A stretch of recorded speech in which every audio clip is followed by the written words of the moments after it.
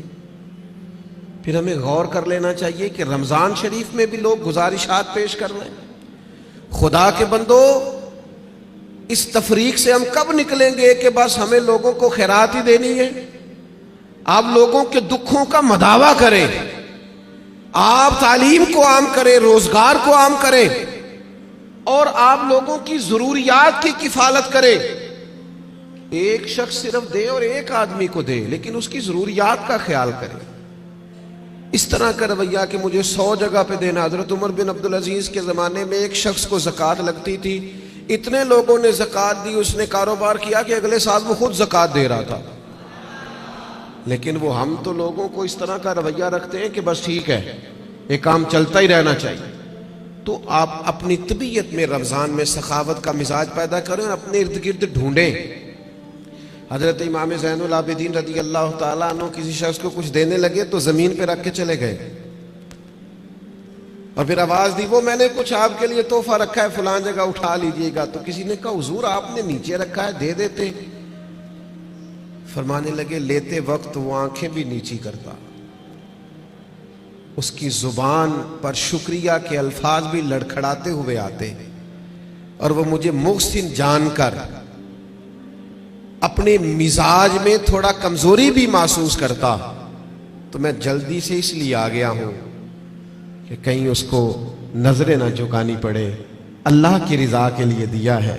ہمارے حضرت فرمایا کرتے تھے کسی غریب کی بیٹی کی شادی کراؤ تو پھر خود اس شادی میں نہ جانا، اس لیے کہ وہ تو پھر بیچارہ تمہارے آگے پیچھے پھرتا رہے گا، نظریں جھکائے پھرے گا. تم نے تعاون کر دیا، اب گھر رہو. چوتھا کام جو ہم نے رمضان میں بہت زیادہ کرنا ہے وہ دعائیں مانگنے کا ہے. دعا مومن کا ہتھیار ہے. کچھ لوگ کہتے ہیں دعا سے کیا ہوتا ہے؟ میں نے کہا اگر رسول رحمت دعا مانگے نا تو اللہ حضرت عمر جیسے لوگوں کو دین میں داخل کر دیتا ہے. وہ دعا کی طاقت کا ہی نہیں پتا. دعا تو ہتھیار ہے مومن کا. دعا سے انقلاب آ جاتا ہے، کایا پلٹ جاتی ہے. دعا کرو کوئی دعا دینے والا ملے، دعا کرو کوئی پچھلے سحر اٹھ کر دعا دے. کوئی بیٹھا ہوا مجھے دور دعا دیتا ہے، میں ڈوبتا ہوں پر سمندر اچھال دیتا ہے. اللہ کرے کوئی دعاؤں میں یاد رکھے. دعائیں مانگیں اور دوسروں کے لیے زیادہ مانگیں. آپ نے زیادہ غور کیا ہے، میں سمجھ گیا ہوں کہ دوسروں کے لیے ہی مانگیں. یہ بڑا مشکل کام ہوتا ہے، لیکن آپ دوسروں کے لیے مانگیں. حدیث میں فرمایا جو دعا تم کسی کے لیے مانگتے ہو اللہ پہلے تمہیں عطا فرماتا ہے. آپ مانگیں گے تو وہ تو کرم ہوگا. اپنے لیے بھی مانگیں پر دوسروں کے لیے بھی مانگیں.